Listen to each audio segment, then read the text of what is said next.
To acquire the first object in your collection that now you look back and say, that is, I consider that officially as the first object in the collection. And what is the most memorable? What is the most unique one that you say, if I have to donate the entire thing to the Olympic Museum, which you're not going to, we can talk about that later.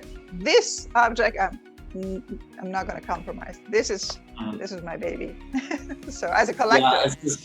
Yeah, the first object that I really had, it was a pin, a very simple Olympic pin that I have got. I was 8 years old or 10 years, something around that.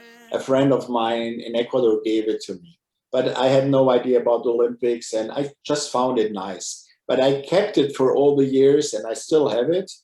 But it was the first. But many years later, when I started studying graphic designs here in Switzerland, we had some holidays and we went to Barcelona before the games in 1992, and I had the chance to buy 2-3 books in a bookstore, Olympic books. They were just published, and one of these books were about the preparation of the graphic design of the Barcelona games.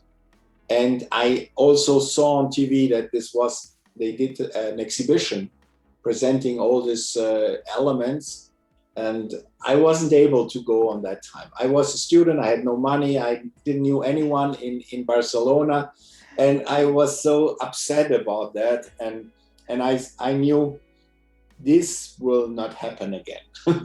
So I decided Lillehammer will be my first time 2 years later, and I did everything to go there.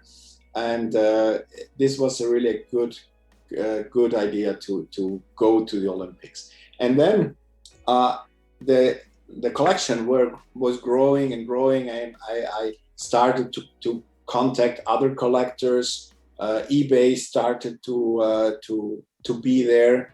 Very little at the beginning. This was around, well, a few years later, I think 1998, 1999, something around that.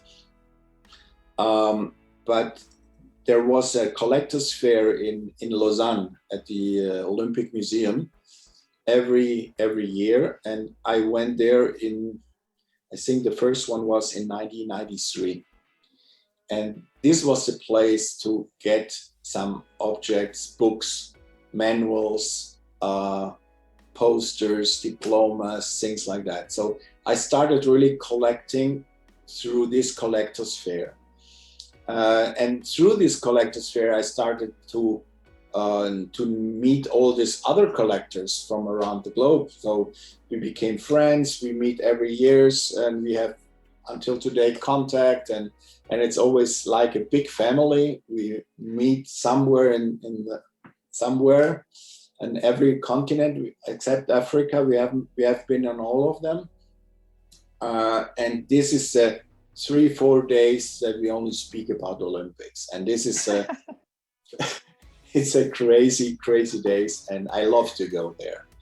So and coming back to your first question, because I was so interested on graphic design, I knew there are 2 or 3 design manuals almost impossible to find. One of them, and a key object, was the design manual for Munich 72. It took me years even to find one object, and I found one finally. I was very lucky a few years ago.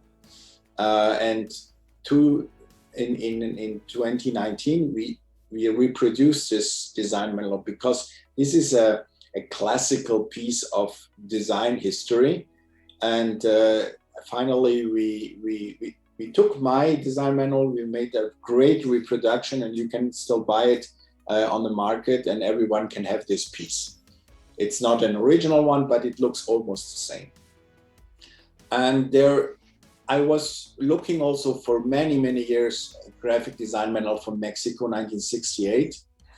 And 3 years ago, I went to Mexico. I talked to all the designers who were still alive, and I found out there was no manual. There was no time to do it, so they had only some basic information. They gave it to others to reproduce things, but in a way that we know a design manual today, there was nothing on that. But in 1964, there was a manual, and I haven't seen it in real, never somewhere. So I'm still looking for this piece. And I know how it looks like, but I have never had it in my hands. That's extremely interesting, because the Mexico Olympics is one of the most visually stunning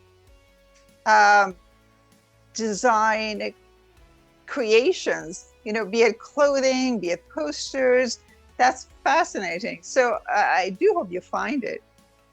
That's very surprising. Yeah, but, you know, the point why they did this, I only want to know, not do you have it or not, why it's not there.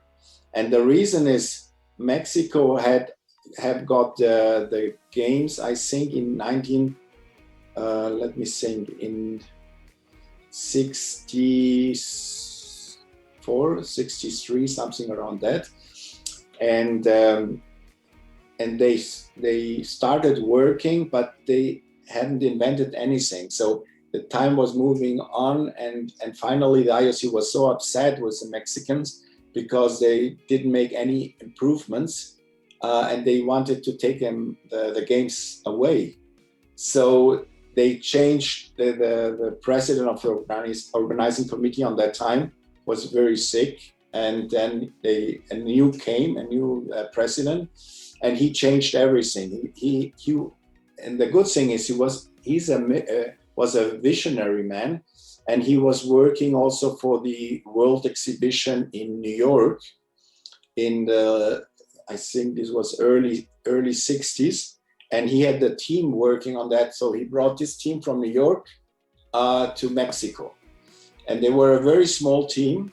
And in a very short time, and only in 16 months, I think 16 months they did everything. So there was no time to do the graphic design manuals and things like that you usually do.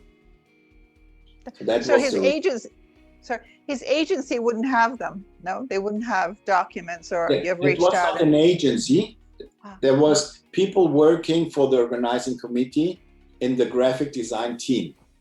So they don't have any. There was not any printed version of a graphic design manual in 68.